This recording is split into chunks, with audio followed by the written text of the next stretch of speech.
भक्त भगवंत गुरु चतुर्णाम बपुए इनके पद वंदन किए नासे विघ्न सीतानाथ समारंभा रामानंदाचार्य मध्यमाम् अस्मदाचार्य पर्यन्तां वन्दे गुरु परम्पराम् वंशाकल्पतरुभ्यश्च कृपा सिन्धुभ्यः च पतितानां पावनेभ्यो वैष्णवेभ्यो नमो नमः। शान्तं शाश्वतं प्रमेयनघं गिरिवान् शान्तिप्रदं ब्रह्मा शम्भुफणिमनिशं वेदांत वेदं विभुं रामाख्यं जगदीश्वरं सुरगुरु मायामनुष्यं हरिं वन्देऽहं रघुवरं गोपालचूडामणिं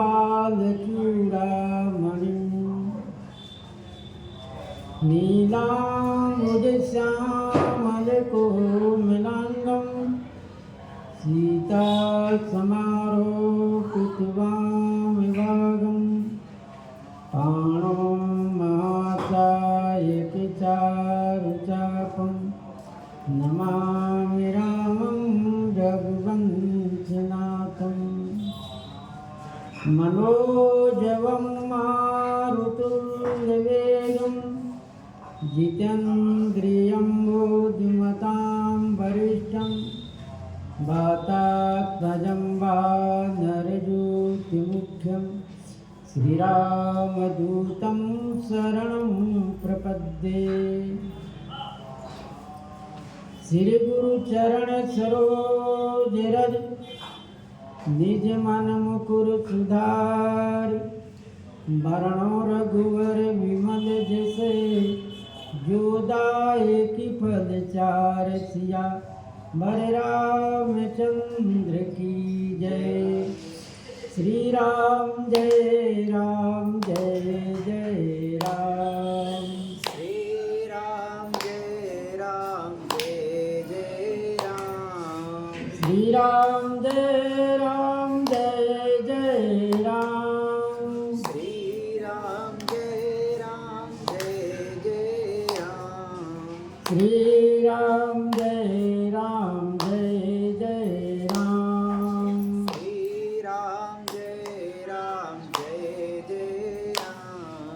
श्री राम जय जय राम। श्री राम जय जय राम। श्री सीतारमण महाराज की जय। श्री हनुमान जी महाराज की जय। पूर्व प्रसंग में श्री गोस्वामी जी महाराज वर्णन किए कि प्रभु श्री राम बहुत सुंदर जयमाला धारण किए हुए हैं और श्री जानकी जी को देखकर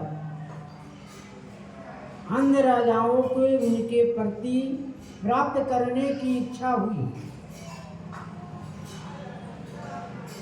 तब अन्य राजाओं को उपदेश देने वाले साधु राजा कहते हैं कि देखो, तुम्हें प्राप्त करने की जो इच्छा कर रहे हो यह तुम्हारा मनोकामना पूर्ण नहीं होगी। किस प्रकार से उन्हें उदाहरण दिया कि जैसे गरुड़ जी के भाग को कौवा चाहे और सिंह के भाग को खरगोश चाहे, और लोभी आदमी को संसार में जस की प्राप्ति नहीं होती, और कामी व्यक्ति को वह निष्कलंक नहीं रह सकता। और यदि हरि विमुख है तो उसको मुक्ति की प्राप्ति नहीं। इसलिए तुम सब जो चाह रहे हो कि जानकी जी हमको मिले, यह असंभव बात है, यह कदापि नहीं हो सकता है। इसी बीच इन लोग कोलाहल ही कर रहे थे, तब तक श्री परशुराम जी पधारे। श्री परशुराम जी को आना सभा में सबसे बड़ी उचित बात, क्योंकि परशुराम जी का आना इसलिए शोभनीय है कि उन लोगों के प्रति जो ईर्षा भाव था वह ईर्षा भाव समाप्त हो गया। दूसरी कि श्री राम जी विश्व विजय है, तीनों लोक में विजय की प्राप्ति करें, इसलिए परशुराम जी को आकर उन पर विजय प्राप्त करना जरूरी है कि परशुराम जी तीनों लोक के विजयी हैं।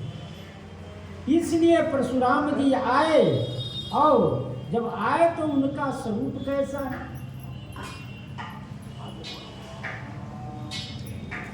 गोस्वामी जी कहे कि देखो, परशुराम जी आए तो उनका स्वरूप ऐसा है विकराल।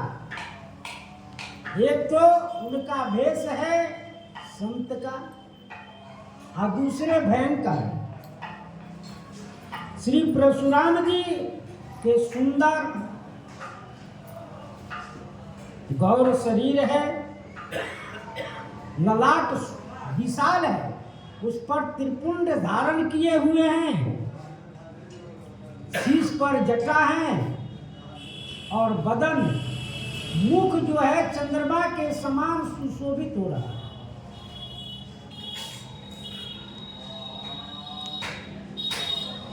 लेकिन परशुराम जी बदन मुख तो बहुत सुंदर है, लेकिन क्रोध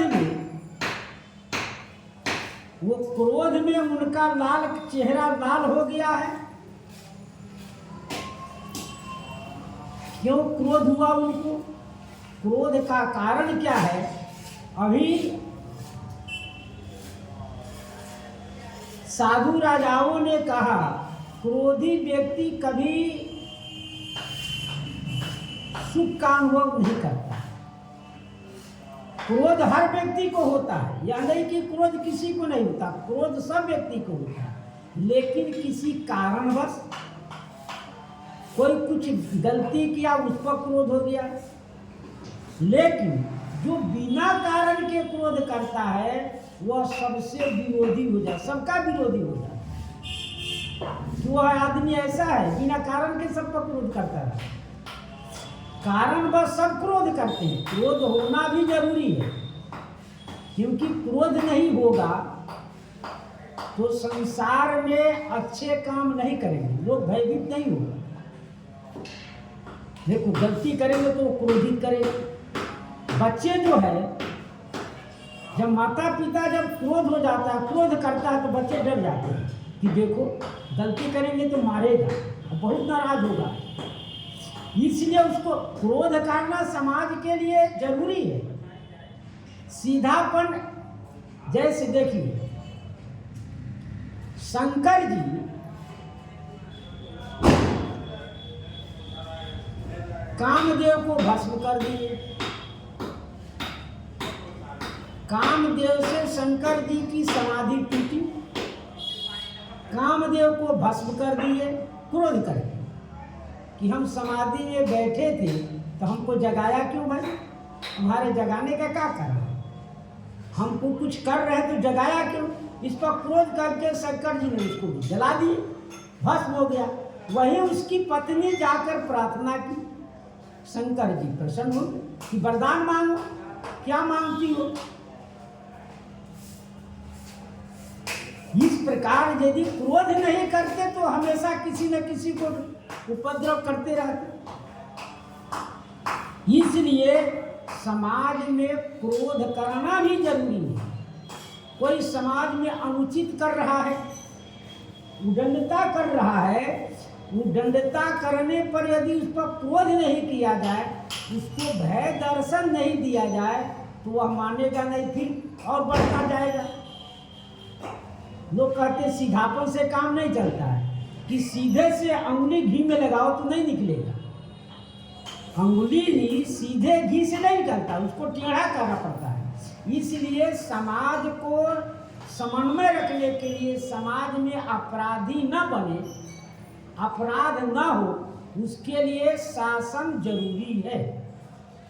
इसलिए परशुराम जी सुने कि हमारे गुरु जी का धनुष तोड़ दिया,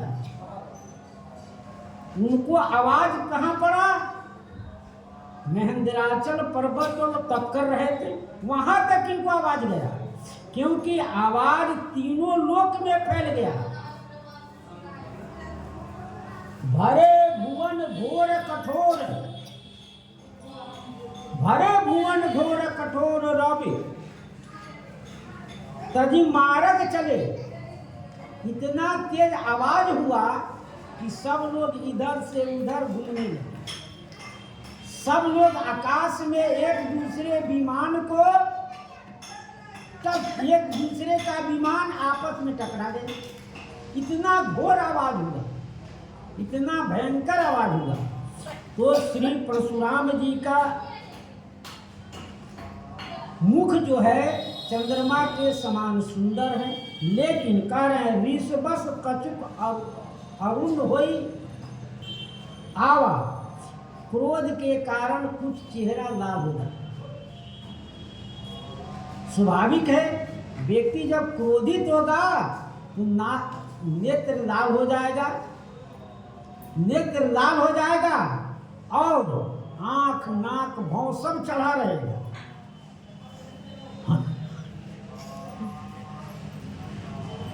आंख नाक भौं सब चढ़ा रहेगा। किसी किसी को समाज में ऐसा देखा जाता है तो लोग कहते हैं तुम्हें हमेशा क्रोधे चढ़ा रहता है, नाक भौं चढ़ाए रहते हो। हमेशा नहीं, आदमी को प्रसन्न होना चाहिए, प्रसन्नता में सब काम बनता है। हमेशा कोई कारण हो तो क्रोध करना जरूरी भी है। तो भ्रिकुटे कुटिले नयने ऋष राते, सहज उचित मनहु रिसाते।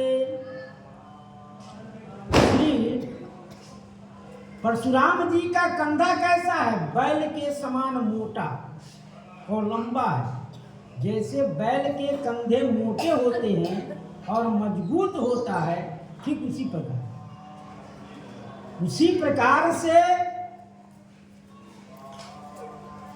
श्री परशुराम जी का कंधा है।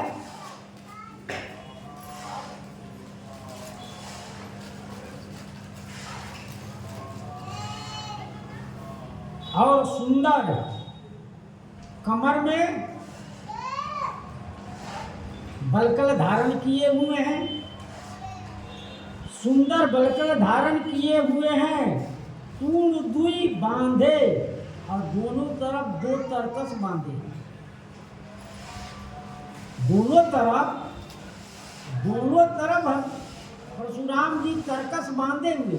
तरकस का मतलब है कि बाण का घर, जिसमें बाण रखा जाता है, वह घर बांधे हुए है। सुंदर कंधे पर फरसा धारण किए हुए और एक कंधे पर फरसा धारण किए हुए हैं और एक कंधे पर धनुष बाण धारण किए हुए हैं। तो गोस्वामी जी महाराज कहे शांत भेष करनी कठिन, बरन जाई स्वरूप शांत भेष है। इनका भेष कैसा शांत है? मुनि का भेष है। जटाजूट है, भस्म लगाए हुए हैं, सुंदर गौर शरीर है, ये सब शांत भेष का स्वरूप है। शांत भेष है, लेकिन करनी कठिन। इनका जो करनी है, कर्तव्य है, कठिन है। करनी कठिन का मतलब क्या? 21 बार इन्हें पृथ्वियों पर क्षत्रियों से रहित करना। वरण न जाए स्वरूप। गोस्वामी जी कहते हैं इनके स्वरूप का वर्णन नहीं किया जा सकता है। धारी मुनि संग जनु वीर रस आए गयम सब भूप। धारी मुनि तन, धारो मुनि स्वरूप धारण करके आए गयो वीर, वीर रस।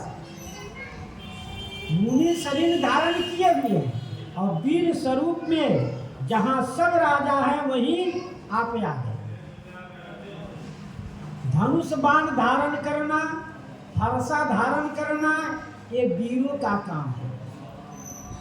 मुनि का काम है सुंदर बरकर पहनना, तिलक लगाना, इतना ही नहीं, सुंदर भस्म लगाना, ये मुनि महात्मा का काम है। ये मुनि महात्मा का काम है, लेकिन परशुराम जी दोनों काम करते हैं। वीर भी है और मुनि भी है। देखत भृगुपति, देखत भृगुपति बेश कराला, उठे सकल भय बिकल भुआला। देखे, देखत भृगुपति बेश कराला, देखत भृगुपति श्री भृगुपति, भृगु जी के स्वामी, इन्हीं के वंश में है। भृगु जी भगवान के चरणों छाती में लात मारे थे।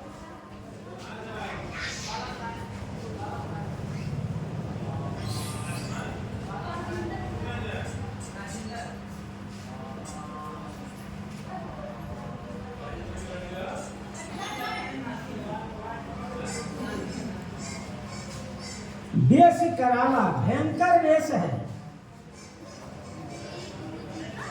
उठे सकल भय बिकल भुआला, सभी राजा देखकर भयभीत हो कि जो राजा महाराजा कह रहे थे जानकी जी को छुड़ा लो और दोनों भाइयों को बांध लो, वो राजा सब भयभीत हो। राजा ऐसे भयभीत हो गए। दूसरी बात गोस्वामी जी कहे, जैसे बाज पक्षी छूटे से चिड़िया को उठा लेता है, उस प्रकार सभी राजा छिपने लगे। कहाँ छिपने लगे? जिस मंच पर बैठे थे मंच के नीचे। इतना ही नहीं, अपने धनुष बाण जो भी अपने अस्त्र शस्त्र सब छिपा रहे थे, उसके अंदर वो छिपा रहे थे। सभी लोग खड़े हो गए, क्योंकि परशुराम जी से सभी लोग परिचित हैं। परशुराम जी से सभी परिचित हैं कि यदि खड़ा नहीं होते तो कहीं बैठे बैठे ऊपर न चढ़ बैठे, इसलिए उनकी फरसा न चढ़ जाए। इसलिए पितु समेत कही कही निज नामा, लगे करन सब दंडे प्रणामा।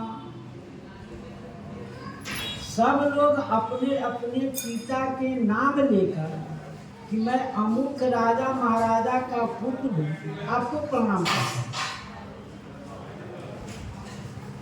हूँ। लगे करण सब दंड प्रणामा, सब दंड प्रणाम करने लगे। कि कहीं हम अपने पिता का नाम लेकर हम उनके सामने जाएंगे तो वो हमको छोड़ देंगे, क्योंकि हमारे पिता के ऊपर वे दया किए थे, इसलिए हम पर भी दया करेंगे। और यह प्रथा भी है, प्रचलित भी है, यदि कोई नहीं पहचानता हो तो पिता के नाम लेकर पहचान जाएगा कि हाँ अमुक का लड़की है, ठीक है, जैसे अभी बताया ना। तो उस प्रकार से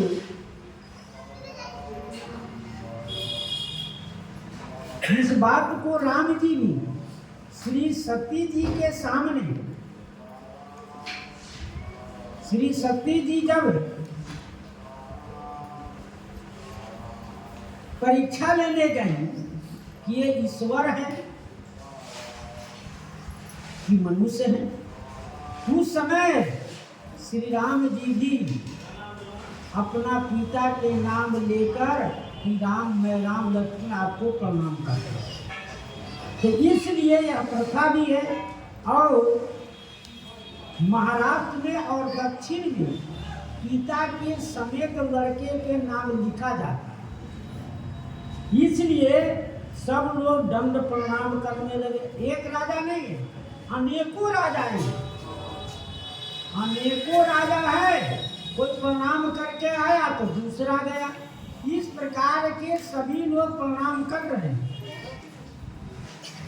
यही शुभाए चित वही हित जानी, सो जानई जनु आई फुटानी। यही शुभाए चित वही हित जानी, और प्रणाम करने में कहा कि मैं अमुक का लड़का हूं। तो परशुराम जी उसके तरफ देख रहे हैं, उसके तरफ परशुराम जी देख रहे हैं कि इसके पिता पर मैंने दया किया था, मैंने इनके पिता की सहायता की थी। तो स्वाभाविक हित जानकर, प्रेमी जानकर ये उसके तरफ जब देखे हम, परशुराम जी देख रहे हैं, जब परशुराम जी देख रहे हैं तो कहते हैं सो जाने जनु आनी फुटानी। वो समझ रहा है कि अब हमारी आयु समाप्त हो गई। परशुराम जी जो जिसके तरफ देख दिए वो तो परशुराम जी अपना हितैषी जानकर, प्रेमी जानकर देख रहा है, लेकिन राजा महाराजा को भय है कि वह कि हम उनके तरफ जब देख रहे हैं तो समझ रहा है कि अब हमारा आयु समाप्त हो गया, परशुराम जी अपने फरसा से हमारा कल्याण कर देंगे। इसलिए जनक बहोरी आई सिर नावा, ये बुलाई प्रणाम करावा। कोई भी राजा महाराजा जब प्रणाम किए तो परशुराम जी कुछ नहीं बोले, न किसी को आशीर्वाद दे रहे हैं, खाली उनके तरफ इधर उधर देख रहे हैं कि कौन प्रणाम कर रहा है। क्योंकि क्रोध के सामने कहा गया कि क्रोध के सामने ज्ञान खत्म हो जाता है। क्रोध की बिनु अज्ञान, अज्ञान से क्रोध होता है। जैसे कागभूषुंडी जी ऋषि के पास गए तो ऋषि जी ने कहा कि ठीक है, उन्हें उपदेश दिया। कौन? निर्गुण उपदेश देने लगे नहीं, इन्हें बार बार काग जी ने कहा कि नहीं, हमको चाहिए दशरथ नंदन राम का दर्शन, मैं तुम्हारे निर्गुण राम को नहीं चाहता। बार बार करने को उनको क्रोध हो गया। गोस्वामी जी कहे अति संघर्ष जो कोई करे, अनल प्रगट चंदन के। अग्निकल्प पर दो लकड़ियों के जगों में दो लकड़ी को घिसा जाता है, तब उसे अग्नि पैदा होता है। उसी प्रकार से श्री परशुराम जी किसी के तरफ देख रहे हैं, देखते समय सोच रहे हैं कि अब हमारी मृत्यु हो गई। न किसी को न कुछ कह रहे हैं, न कोई आशीर्वाद दे रहे हैं।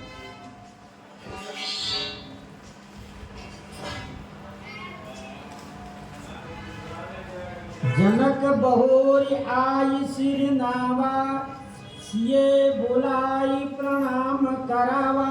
श्री जनक जी महाराज जब राजा महाराजा का प्रणाम करना समाप्त हो गया, तब श्री जनक जी महाराज आके प्रणाम किए। जब प्रणाम किए, उसी बीच सखियों ने श्री जानकी जी को लाकर परशुराम जी से प्रणाम करा। जनक जी भी आ गए और सखियों ने श्री जानकी जी को लाकर प्रणाम करा दिए। आशिक दीन हर सखी हर सानी, निज समाज लई गई सयानी।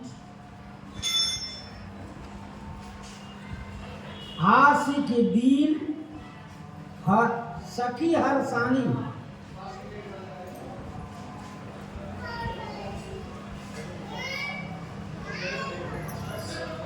श्री परशुराम जी ने श्री जानकी जी को आशीर्वाद दिया कि सुहागवती भव, आयुष्मान भव। इस प्रकार से परशुराम जी ने जब आशीर्वाद दिए तो सखियां प्रसन्न हो गई। जितने उनके साथ ही सब प्रसन्न हो गए कि अब आशीर्वाद मिल गया, इनका कुछ नहीं। सुहागवती भव, तो इनका सुहाग अचल रहेगा। श्री गंगा जी भी श्री जानकी जी को आशीर्वाद दी कि जब हमारी तू प्रार्थना विनय कर रही है, पूजा कर रही है, तो मैं तुम्हें आशीर्वाद देता हूँ कि तुम्हारी सुहाग अचल हो। जब तक गंग जमुन रहे तब तक तुम्हारी सुहाग अचल रहे। इस प्रकार से श्री परशुराम जी ने आशीर्वाद दिए। निज समाज लई गई सयानी, वो सयानी सखिया है। राजा सब कोलाहल करने लगे तो श्री जानकी जी भयभीत हो गई। तो सब ने उनको, जब राम जी को जयमाल पहना दी, बाएं खड़ी हो गई, तब सब राजा लोग कोलाहल करने लगे। जब कोलाहल करने में जानकी जी भयभीत हुई, तब सब ले गए माँ सुनैना के पास। माँ सुनैना के पास थी बैठी। इसके बाद परशुराम जी आए तो प्रणाम किए। जब प्रणाम करा दिए तो आशीर्वाद मिल गई। आशीर्वाद पाकर सब सखियां फिर माँ सुनैना के पास ले गई।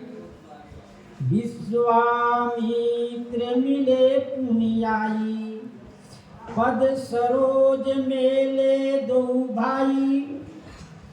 तब विश्वामित्र जी आए। श्री विश्वामित्र जी के बहन कौशिकी, कौशिकी का विवाह ऋचिक मुनि के साथ, और ऋचिक के पुत्र जमदग्नि और जगदम्न के पुत्र परशुराम जी। तो ये हुए श्री परशुराम जी विश्वामित्र जी के बहन के मामा। तो श्री विश्वामित्र जी को स्वयं प्रणाम नहीं, परशुराम जी को स्वयं प्रणाम करना चाहिए, क्योंकि मामा के लड़के हैं, बड़े हैं विश्वामित्र जी। लेकिन क्रोध के कारण श्री विश्वामित्र जी प्रणाम नहीं किए। दोनों एक दूसरे के गले मिले, बहुत दिनों के बाद में परिचित। श्री विश्वामित्र जी ब्रह्म ऋषि हो गए। पहले क्षत्रिय थे, इन्हें तपस्या प्राप्त कर ब्रह्म ऋषि प्राप्त हो गए। तब दोनों आकर मिले और मिलने के बाद में पद सरोज मेले दो भाई। उसके बाद श्री राम जी और लक्ष्मण जी ने जाकर श्री परशुराम जी को प्रणाम किए। और परशुराम जी को जब प्रणाम कर लिए तो राम लखन दशरथ के ढोटा, दीन आशीष देखे बल जोटा। राम लखन दशरथ के ढोटा। श्री विश्वामित्र जी कह रहे हैं कि एक जो मूर्ति है ये कौन है? दोनों भाई श्री महाराज चक्रवर्ती दशरथ के बेटे हैं। और दीन आशीष देख भल जोटा, माने दोनों जोड़ी को देखकर इन्हें आशीर्वाद दिए कि चिरंजीवी भव, आयुष्मान भव। इस प्रकार से आशीर्वाद पाकर क्यों विश्वामित्र जी श्री राम लक्ष्मण जी को प्रणाम क्यों कराए, क्यों ले गए? क्योंकि आप पिता तुल्य हो गए हैं। जिस समय श्री राम जी को मांगने के लिए विश्वामित्र जी कहाँ आए? अयोध्या जी। अयोध्या में आकर जब विश्वामित्र जी ने मांग की, उस समय महाचक्रवर्ती ने देने में तो बहुत इनकार की, लेकिन बाद में समझाने पर, वशिष्ठ जी के समझाने पर दोनों भाई को दिए। देने के बाद में कहते हैं कि तुम मुनि पिता आन नहीं कोई, कि आप इनके पिता हो, आप इनके पिता हो। मैं अपना सारा भार आप पर मैं दे देता हूँ। अब इनकी रक्षा करना, इनकी विद्या का पढ़ाई, लोग न कहते मैं आपको सौंप दिया, जैसे इसको रखना हो रखिए, मैं इनके बारे में नहीं जानता हूँ। जैसे तुम्हारी इच्छा हो, इन्हीं के साथ रहना है, इन्हीं का सेवा करना है। इस प्रकार से श्री विश्वामित्र जी ने पिता तुल्य है।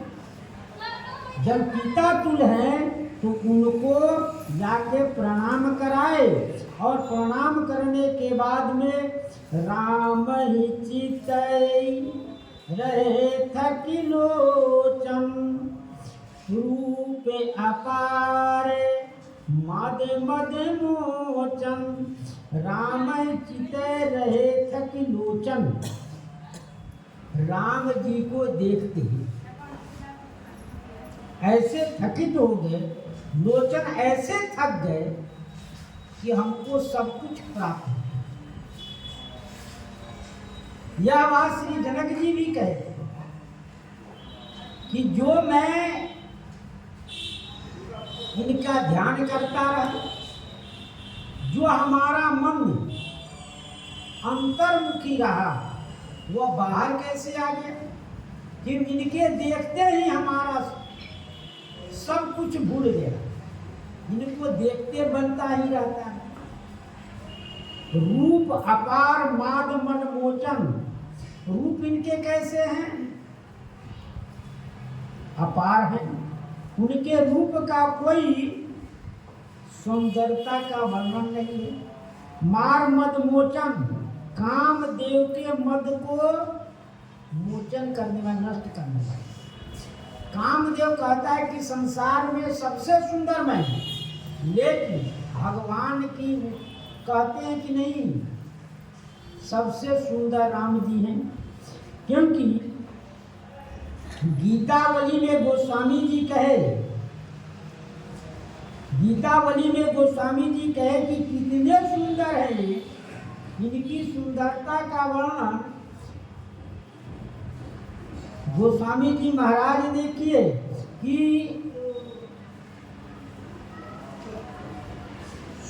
शील सुधाकर, शील सुधा के आगर, सुखमा के पराबा। सुख शील सुधा, सुधा माने अमृत, वो अमृत के समान रूप के आधार हैं। और सुखमा के पारावार जो है, सुखमा जो है शोभा के एक समुद्र है। कहीं भी लोग जो आनंद सिंधु सुख राशि सीकर ते लोक सुपासी, जो भी कुछ आनंद और सुख का अनुभव करते हैं और सौंदर्य का अनुभव करते हैं वह भगवान से ही हमारे पास आता है। जैसे समुद्र जो है जल के अथाह है, जो भी नदियां कहाँ जाती है, पूरे विश्व की संसार की नदियां कहाँ समुद्र में जा चली जाती है। बरसात के समय इतना जल दिखाई दिया और धीरे धीरे कहाँ सिमट गए, सब समुद्र में चले गए। अब फिर वह जल वास बनकर फिर बादल बनता, फिर बरसता। उसी प्रकार से दूसरी बात देखिए, बिजली हमारे घर में है, यहाँ बिजली है, लेकिन बिजली का घर हमारा घर नहीं है, बिजली कहीं और से आता है, तब हमको प्रकाश मिलता है। बिजली कहीं और से आता है, उसका खजाना कहीं कहीं और है। ठीक उसी प्रकार से जो हमें सुंदरता सौंदर्य दिखाई जो पड़ रहा है, सब कहाँ है, भगवान के पास। हम तो उनकी छटा भी कौन कहे, उनसे कुछ इतना छोटा कहा जाए वो दे देते, संसार में छिड़ देते। तो सब लोग कहते देखो हमसे अच्छा कौन सुंदर है। तो कहते हैं वो कैसे हैं, शील सुधा के आगार, सुखमा के पारावार, पावत न पैती पार पैर पर थाके।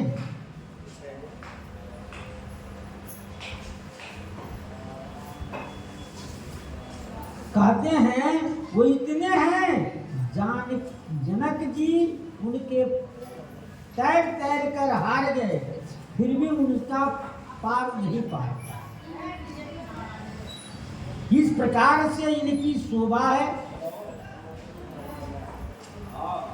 लोचन ललक लगे मन अति अनुरागे, एक रस रूप चित सकल सभा के भय। सभी उनके रूप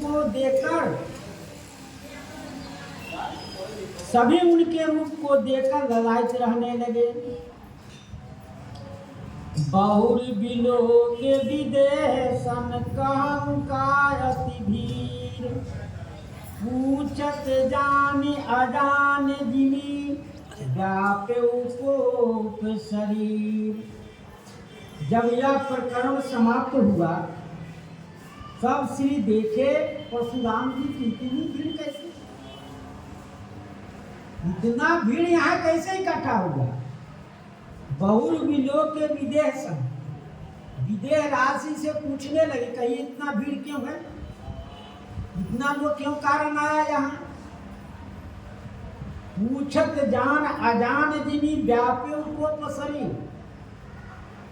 जानते हुए भी व्यक्ति अनजान की तरह पूछ रहा है। तो कहते कि बड़ा अनजान बने, जान भी रहे हो। व्यापे को पसरी, पूरे शरीर में क्रोध फैला हुआ है। क्रोध का लक्षण बताए कि क्रोध से पूरा शरीर लाल है, होठ फड़फड़ा रहा है। क्रोध में व्यक्ति कांपने लगता है, क्रोध में व्यक्ति कांपने लगता है। उस प्रकार से श्री परशुराम जी क्रोध से कांप रहे हैं और पूछ भी रहे हैं कि अरे जनक जी बताइए, जनक जी बताइए कि इतना भीड़ क्यों है, यह राजा महाराजा इकट्ठे किस लिए हुए हैं, कारण क्या है। समाचार कही जनक सुनाए, यही कारण महीप सब आए। श्री जनक जी महाराज कहे,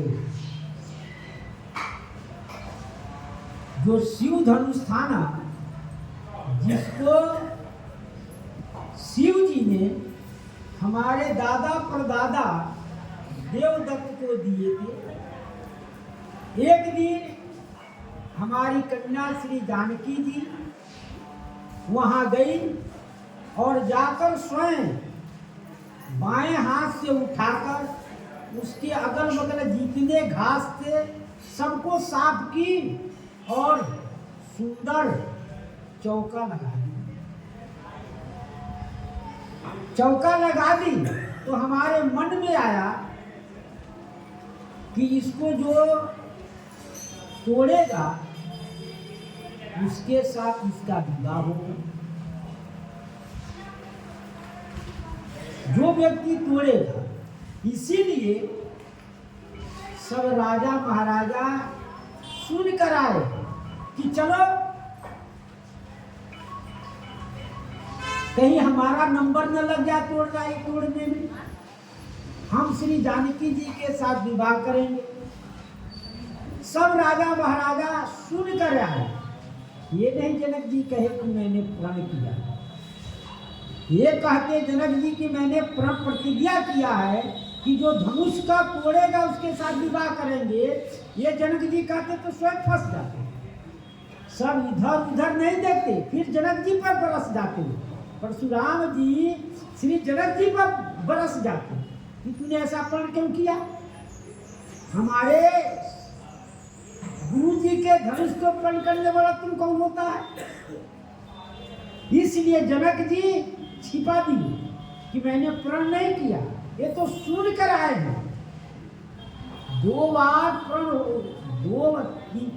बार हो चुका है प्रतिज्ञा, ये तीसरी बार की प्रतिज्ञा है।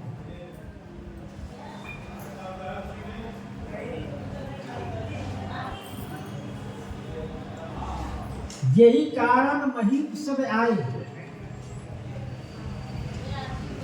सुनत बचन फिर आनत निहारे, देखे चाप खंड मई डारे।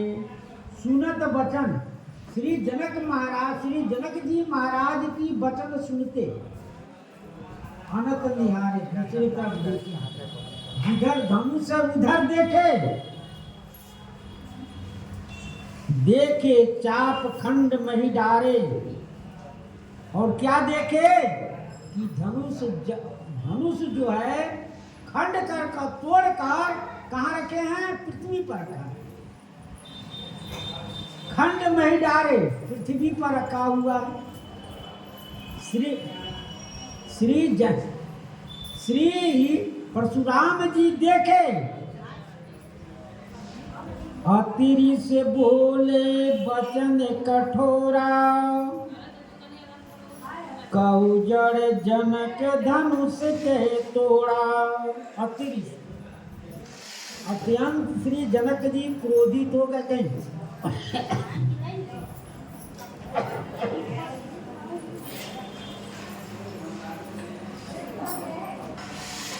परशुराम जी अत्यंत क्रोधित हो गए और क्रोध में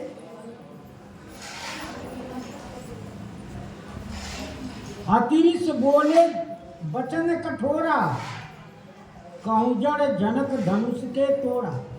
हे मूर्ख जनक, बताओ धनुष को किसने तोड़ा? ये धनुष को तोड़ने वाला कौन है? श्री जनक जी महाराज, न श्री राम जी धनुष बता रहे हैं और न अपने प्रण की प्रतिज्ञा बता रहे हैं। यही कह रहे हैं कि सब कोई श्री सुनकर आए राजा महाराजा, बेग देखाऊं मुड़न तो आजू, उड़तौ मई जहाँ लगी तब राजू। श्री परशुराम जी कह रहे हैं बेग दिखाऊं मुड़न तो आजू।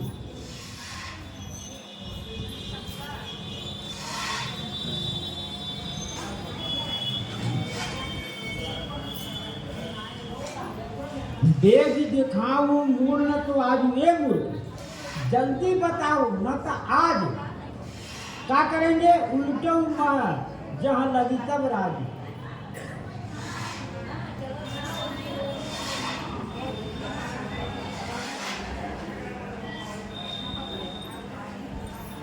उल्टो मह, जहाँ तक तुम्हारा राज है मैं पलट दूँ। श्री परशुराम जी कह रहे जनक जी से कि जहां तक तुम्हारा राज है मैं वहां तक पृथ्वी को पलट दूंगा। इससे भी भयभीत हो जाएंगे श्री जनक जी, इससे भी भयभीत हो जाएंगे। क्यों? कि आप राजा प्रजा प्रेमी हैं। प्रजा को यदि राजा के राज में प्रजा को कष्ट होता है तो राजा नरक के गामी होता है। इसलिए कहते हैं कि आप स्वयं बता देंगे कि इतने आदमी मरने के उपरांत कि एक ही आदमी मारा जाए। इसलिए श्री जनक जी से पूछ रहे हैं कि जहां तक तुम्हारा राज है मैं पलट, क्योंकि आजकल भी भूकंप होता है। भूकंप उतने क्षेत्र में होता है वहाँ के मकान गिर जाते हैं, लोग दबकर मर जाते हैं। अभी कुछ दिन पहले नेपाल में हुआ तो बहुत आदमी दबकर मर गए। और कहीं ऐसा भूकंप होता है कि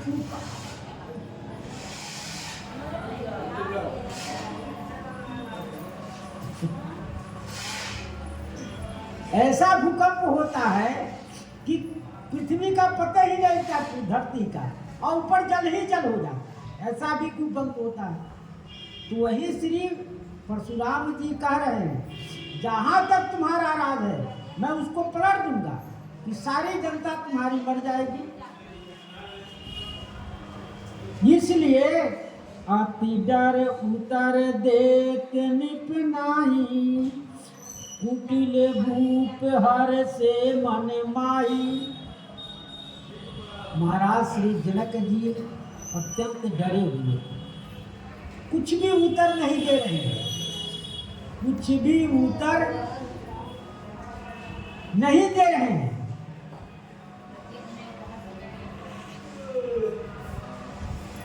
क्योंकि राम जी इतने कोमल सुकुमार हैं कि उनकी माधुरता में सबको ये स्वर्ग भूल गया। राम जी का ऐश्वर्य भूल गए कि राम जी इस प्रकार के कर सकते हैं। अभी सभा में श्री लखनलाल जी जब बोले तब पृथ्वी डोल गई, पृथ्वी डोल गई। तो राम जी भी कुछ कर सकते हैं। ये ऐश्वर्य सब भूल गए, माधुर्य में सब देख रहे हैं कि इतने कोमल है, सुकुमार है। कुटिल भूप हर से मन माही, जो कुटिल राजा है, जो कुटिल राजा जो सोच रहे थे क्या कि जानकी जी को छुड़ा ले, इन दोनों भाई को बांध ले, ये कुटिल राजाओं का काम है। तो उन लोग सोच रहे हैं कि अच्छा हुआ कि मैंने नहीं तोड़ा, नहीं तो परशुराम जी से कौन लड़ता, कोई नहीं लड़ता। परशुराम जी, हम समझते कि परशुराम जी आने वाले हैं तो अच्छा हुआ कि नहीं तोड़ा, नहीं तो तोड़ देते हो तो परशुराम जी पहले हम ही को बरस जाते, पहले हम ही को समाप्त कर देते, फिर आगे कुछ पूछते। इसलिए उनके मन में अच्छा हुआ, बड़े प्रसन्न है। अब देखो ये बालक तोड़कर इतना बलि बनता था, देखो इनकी क्या होता है हाल। परशुराम जी से कौन लड़ेगा? मन पछतान सिए महतारी, विधि अब सबरी बात बिगारी। सुर मुनि नाग नगर नर नारी, सोचई सकल त्रास उरे भारी। सुर मुनि नाग और नगर के नर नारी सभी सोच रहे हैं, त्रास उर भारी, हृदय में बड़ा डर है। क्योंकि परशुराम जी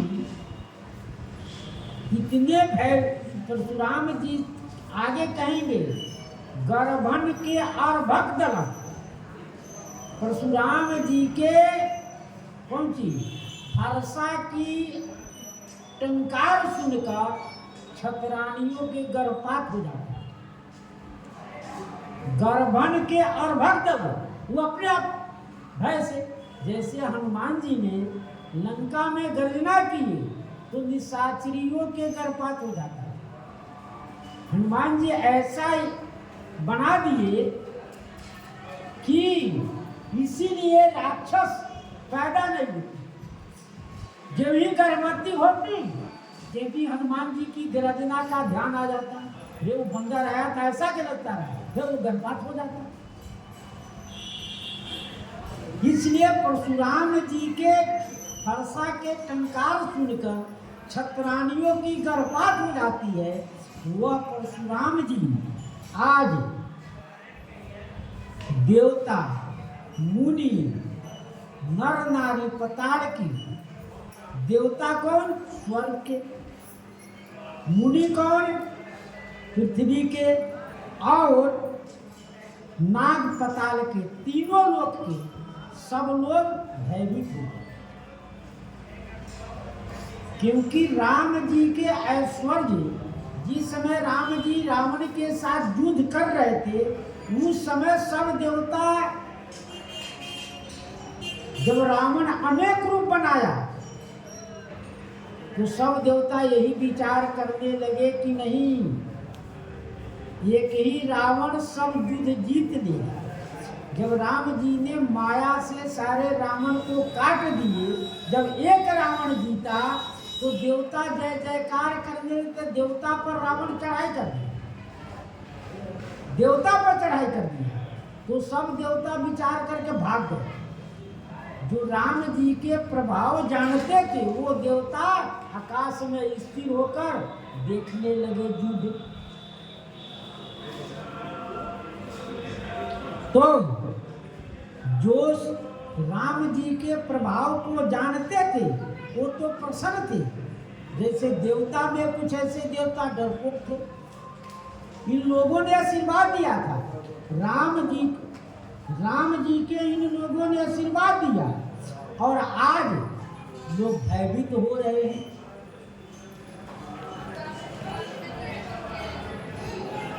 मन पछतानी सिए महतारी, विधि सब सबरी बात बिगाड़ी।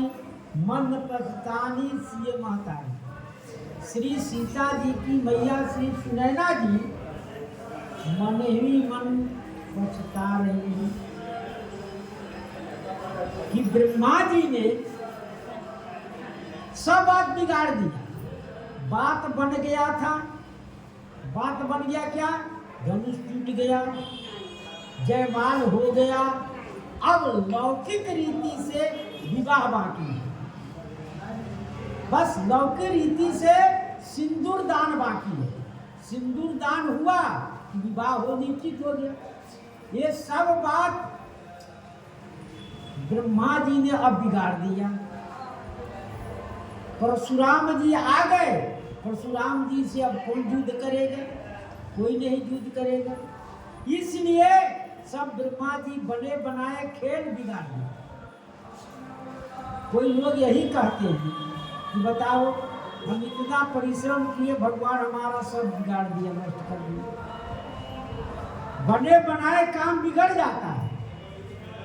हम और आप अपने लाभ के लिए सोचते हैं, लेकिन भगवान वो सुनिश्चित करके रखे हैं, वह लिखी लिखाई बात है। उसमें हमको भगवान की थोड़ा सा सहारा चाहिए, तो भगवान उस काम को बढ़ाते हैं। और अपने बल पर व्यक्ति यदि करना चाहे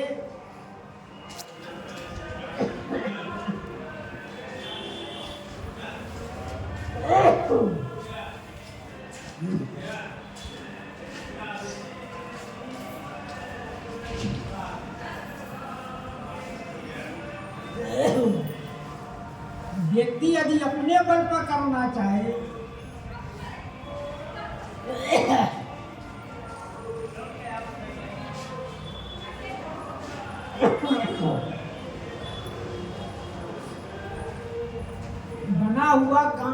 बिगड़ जाता है।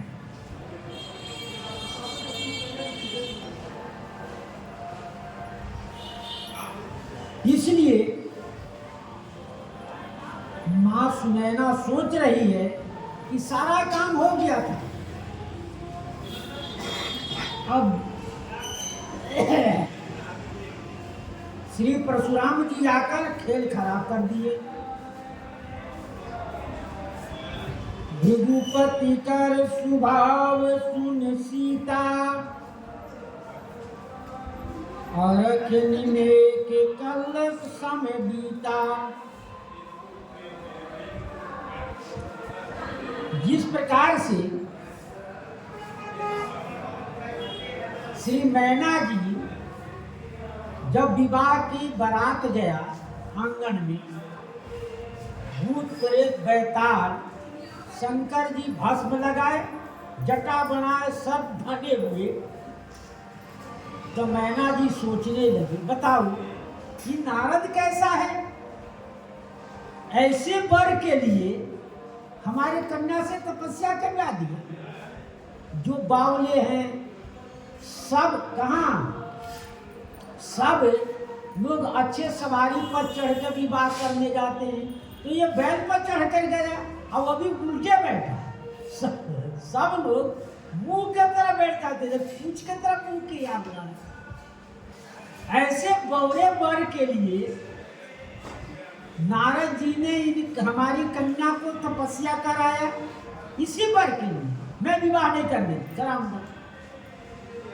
तब उसी समय श्री नारद जी प्रकट हो गए, सप्त ऋषियों प्रकट हो गए। नारद जी के उत्पटांग कह रहे हैं कि बाज की जान प्रसव का पीड़ा, ये ऋषि मुनि महात्मा है, तो ये क्या जाने किसके साथ किसका विवाह कराना, कैसा कराना है। तो उदाहरण दिए, जैसे बाँझ स्त्री प्रसव का पीड़ा नहीं जानती है, जब बच्चा पैदा होता है तो बहुत कष्ट होता है, उस पीड़ा को वह बाँझ स्त्री नहीं जान सकती है। उसी प्रकार से ऋषि मुनि महात्मा ये क्या जाने किसके साथ किसका विवाह कराना है। उसी प्रकार से श्री माँ सुनैना जी कह रही है, पछता रही है कि ब्रह्मा जी ने सब काम बिगाड़ा। भृगुपति कर स्वभाव सुन सीता, अरगनि में से कल्प समय बीता। भृगुपति, भृगु के स्वामी श्री परशुराम जी के स्वभाव श्री सीता जी ने सुनी, और निमेक कल्प संगीता, आधा निमेक पलक गिरने को, जितना देर में पलक गिरता है उसे निमिक कहते हैं। पलक गिरना ही निमिक का काम है, तो वह कल्प के समान इसका इतना कष्ट हुआ श्री जानकी जी को कि वह कष्ट इतना कष्ट हुआ कि उसको असहनीय हो गया। सभय बिलो के लोग सब जान जान की भीड़, हृदय हर्ष विषाद कछु बोले श्री रघुवीर। सभय बिलो के लोग सब, श्री राम जी ने देखे कि पूरी सभा है, सब लोग परशुराम जी से भय खा रहे हैं, कोई भी प्रसन्न नहीं दिखाई दे रहा। श्री जनक जी हो, चाहे राजा महाराजा हो, चाहे रानियां हो, सभी भयभीत हो रहे हैं। इतना ही नहीं, श्री जानकी जी भी अत्यंत भयभीत हो गए। तब हृदय न हर्ष विषाद कछु बोले श्री रघुवीर। न हर हृदय में हर्ष है धनुष तोड़ने का, न किसी परशुराम जी का आने का कोई विषाद नहीं है। इसलिए श्री राम जी बोल रहे हैं, और जो कुछ भाव होगा उत्तर प्रसंग में श्री सीताराम महाराज की जय। श्री राम जय राम, जय जय राम।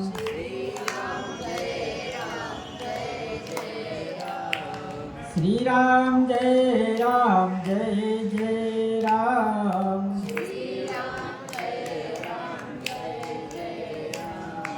श्री राम जय राम जय जय राम